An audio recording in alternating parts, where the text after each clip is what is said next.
کی بات بھی ہے. دنیا میں جتنے حملے ہوئے کوئی حملہ پیغمبر کی ذات پر ہے, کوئی حملہ پیغمبر کی بات پر ہے. میں قادیانیت کے حوالے سے گفتگو کرتے ہوئے یہ بات کہنا چاہتا ہوں کہ مرزا قادیانی نے نبوت کا دعویٰ کر کے, ختم نبوت کا انکار کر کے نبی کی ذات پر بھی حملہ کیا ہے, نبوت کی بات پر بھی حملہ کیا ہے. دیوبندیت نے نبوت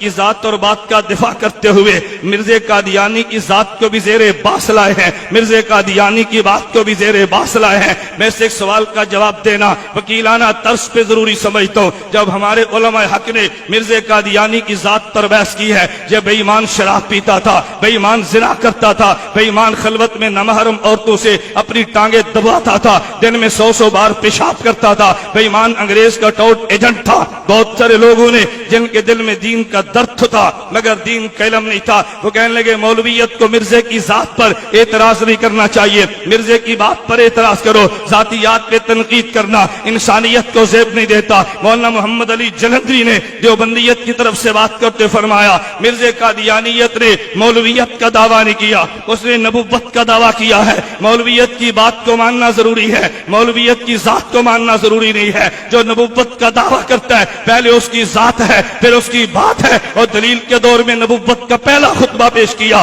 کہ میرے پیغمبر نے فرمایا لبثت فیکم عمرا, اور مکے والو تمہارے اندر میں عرصہ دراز گزار چکا ہوں, هل وجدتمونی صادقا ام کاذبا, تم نے محمد کو کیسا پایا ہے. مکے والے کہنے لگے جربنا غیر مرہ, ہم نے کئی بار تجھے آزما کے دیکھا ہے, ما وجدنا فیک الا صدقا, محمد تجھے سراپا صداقت پایا ہے. پھر نبوت نے فرمایا قولوا لا الہ الا اللہ تفلحوا, پہلے محمد صلی اللہ علیہ وسلم نے اپنی ذات کو پیش کیا ہے, پھر پیغمبر نے بات کو پیش کیا ہے. میرے نبوت نے پہلے خطبے میں بتا دیا پہلے پیغمبر کی ذات ہوتی ہے پھر پیغمبر کی بات ہوتی ہے. قادیانی نے نبوت کا دعویٰ کیا, پہلے اس کی ذات کو زیر باس لایا جائے گا پھر اس کی بات کو زیر باس لایا جائے گا. پیغمبر کے تم نے دو ناموں کو دیکھا ہوگا. حضرت امیر حمزہ نے جب کلمہ نبوت کا پڑھا ہے تو پہلی دفعہ حضرت امیر حمزہ رضی اللہ عنہ نے نبوت کی خدمت میں پیش ہو کے جو قصیدہ پڑھا تھا, حضرت امیر حمزہ فرماتے حمدت اللہ نہدا فؤانی الی الاسلام والدین الحنیف لدین جاء من رب عزیز خبیر بالعباد بهم لطیف اذا تلیت رسائلہ علینا تحدر دم ذلب الحسیف رسائل احمد من ہداها بآیات مبینت الحروف احمد فینا محمد مصطفیٰ فینا متعاون فلا تاسو بالقول العنیف فلا واللہ نسلمہ لقوم ولما نقض فیہم بالسیوف.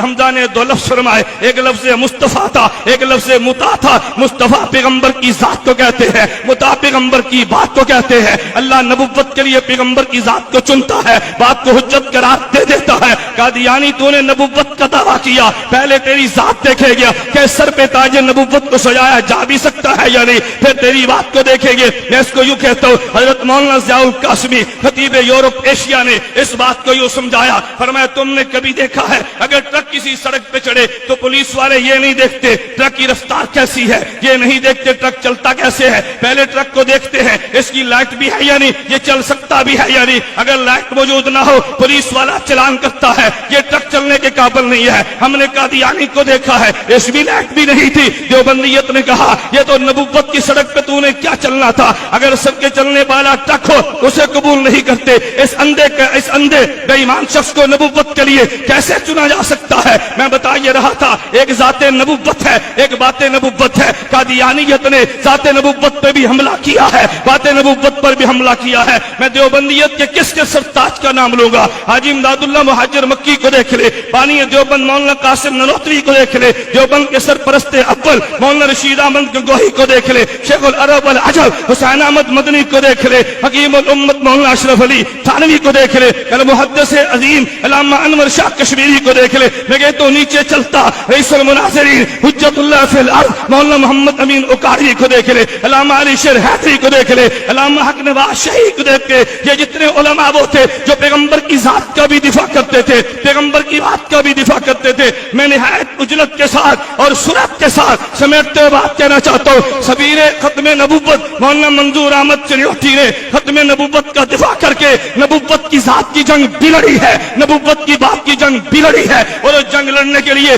کبھی اپنے جسم کا بھی پرواہ نہیں کیا. ناروال کی زمین اس بات پہ گواہ ہے. گجرانوالہ میں مولانا چنیوٹی رحمت اللہ علیہ جا رہے تھے, ایک ایکسیڈنٹ میں زخمی ہو گئے, بھی اسپتال لاہور میں داخل کرا دیا گیا. ادھر جلسے کا وقت آ گیا, رات کو جب ڈاکٹر بڑے گھر چلے گئے, مولانا چنیوٹی فرمانے لگے مجھے ایمبولینس میں بٹھاؤ, بٹھا نہیں سکتے مجھے لٹا دو, میں نے پیغمبر کی ختم نبوت کی جنگ لڑنی ہے. اگر آج میں ناروال نہ پہنچا تو مرزائی قادیانی کہیں گے جو بندیت کا بیٹا محمد کا غلام نہیں پہنچا. اسی حال میں پہنچے ہیں, 4 گھنٹے کا سفر کیا, کاجی سڑک سے آگے گاڑی جا نہیں سکتی, پر میں اسٹریچر پہ مجھے لچا کے گاؤں پہنچاؤ. گاؤں پہنچایا گیا. مولانا چنیوٹی نے 2.5 گھنٹے ختم نبوت کے گفتگو اسٹریچر پہ لیٹ کے کی ہے. رات کو واپس لایا گیا. ڈاکٹر کہنے لگے تمہارے جسم سے خون بہنے لگا. چنیوٹی تم کیا کرتے ہو؟ پر میں خون تو مجھے ملا, میرے محمد کے صدقے ہے, یہ جتنا بہ جائے گا میرا ایمان ہوگا. اسی گجرانوالہ میں مولانا چنیوٹی رحمت اللہ علیہ کا ایکسیڈنٹ ہوا.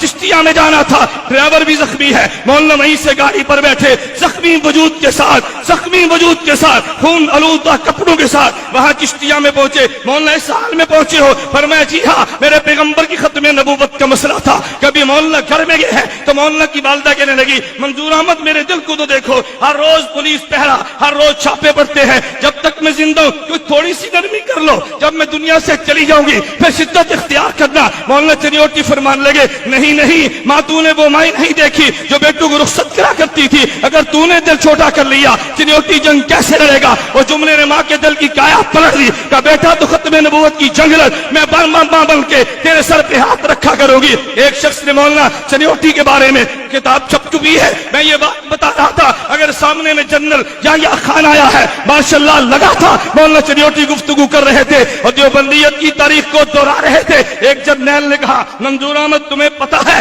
یہ ماشاءاللہ کا دور ہے, ہم کسی بات کو برداشت نہیں کرتے. مولانا فرمان لگے ہاں مجھے پتا ہے, لیکن کیسی حکمت کے ساتھ بات فرمائی. فرمایا تم کسی کو کہتے ہو کسی کو کچھ نہیں کہتے؟ کہا جی نہیں, ہم تو جو بھی قانون کی مخالفت کرے ہم ہر کسی کے خلاف قانون کو حرکت میں لاتے ہیں. فرمایا نہیں جنرل صاحب یہ بات نہیں ہے, تم بازو کو معاف بھی کر دیتے ہو. کہا نہیں. فرمایا اچھا میں تم سے پوچھتا ہوں, مرزا قادیانی نے بھوک ماری ہے جو میری نبوت کو نہیں مانتا, وہ خنزیر کنجری کی اولاد ہے, اس کے خلاف تم نے کون سا ایکشن لیا ہے؟ تم نے اس کو معاف نہیں کر دیا. کہا ہمارے علم میں نہیں تھا, کہ کتاب میں دیتا ہوں, تم اس کا ایکشن تو لے کر دیکھو. وہ جنرل شرمندہ ہو گیا. مولانا کو چائے پلا کے رخصت کر دیا. میں بتا یہ رہا تھا کہ مولانا منظور احمد چنیوٹی رحمت اللہ علیہ نے, میں نے باقی کابر علماء دیوبند کا تذکرہ جان بوجھ کے چھوڑتے ہوئے آج سفیر ختم نبوت کی بات کی ہے. مولانا چنیوٹی رحمت اللہ علیہ اتنے بڑے مقام پہ بلند تھے, میں علماء سے کہوں گا, خطباء سے کہوں گا, اپنے کابر سے بڑھ کے کبھی بڑک مارنے کی کوشش نہ کرنا. مولانا چنیوٹی کو میں نے عجیب دیکھا, ان کے حالات میں لکھا ہے.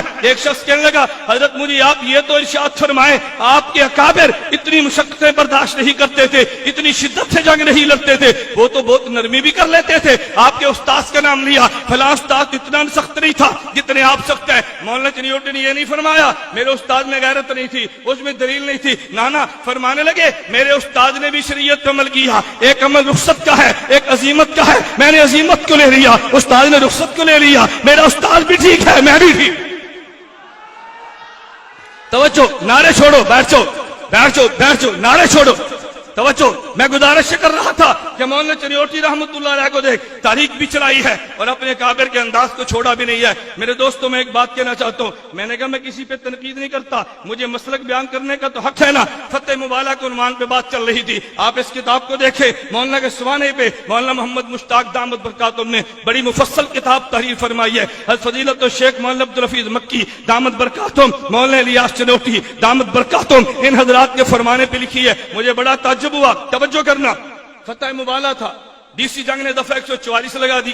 انتظار زہر تک کرنی تھی کہ زور تک جو نہ آیا وہ ہار گیا, زور کے بعد چلا جانا تھا. مولانا چنوٹی دامت برکاتہم اپنے رفقا کے ہاں مخصوص جگہ پہ چھپ کے پہنچے, پولیس بھی آ گئی, کہا جی تمہیں گرفتار کرنا ہے, بات بڑی سننے کی ہے. مولانا چنوٹی فرمانے لگے بھائی میں مجھے گرفتار کر لو لیکن زور تک مجھے رہنے کا موقع دو نا, زور سے پہلے تو میں نہیں جاؤں گا. زور سے پہلے گیا تو وہ کہتے ہیں کہ وہ تو پہلے چلا گیا تھا. انہوں نے کہا جی 1 بج گئے ہیں, آپ زور کی نماز پڑھ لیجیے. چنوٹی اس وقت بھی مسئلہ مسلک کا خیال کرتے. فرمانے لگے میں حنفی ہوں, میری زور کی نماز کے وقت باقی ہے.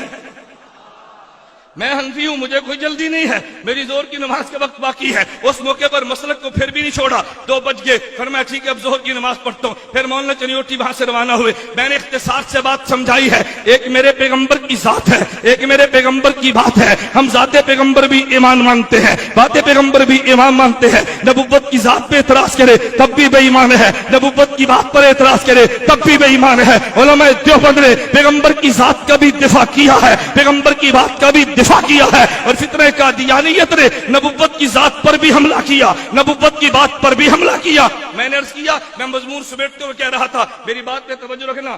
صحابیت بنتی ہے ذات نبوت سے, شہادت بنتی ہے ذات نبوت سے, توجہ رکھنا. ولایت بنتی ہے ذات نبوت سے, ذات پیغمبر کے وجود سے. یہ سارے شعبے مارز وجود میں آتے ہیں. ذات نبوت کا دفاع ولایت کا بھی دفاع ہے, ذات نبوت کا دفاع شہادت کا بھی دفاع ہے, ذات نبوت کا دفاع یہ میرے پیغمبر کے صحابہ کا بھی دفاع ہے. ذات پیغمبر محفوظ ہے تو سب کچھ محفوظ ہے, پیغمبر کی ذات محفوظ نہیں ہے تو کچھ بھی محفوظ نہیں ہے. سفیر ختم نبوت فاتح قادیانیت, فاتح مباہلہ مولانا منظور احمد چنیوٹی نور اللہ مرکزہ نے ذات نبوت کا بھی دفاع کیا, بات نبوت کا بھی دفاع کیا. اللہ مجھے اور آپ سب کو ذات نبوت کے دفاع کی بھی توفیق دے. اللہ ہم سب کو بات نبوت کی توفیق دے. توجہ بھائی, کوئی شخص نہ اٹھے, توجہ, کوئی شخص نہ اٹھے جب تک حضرت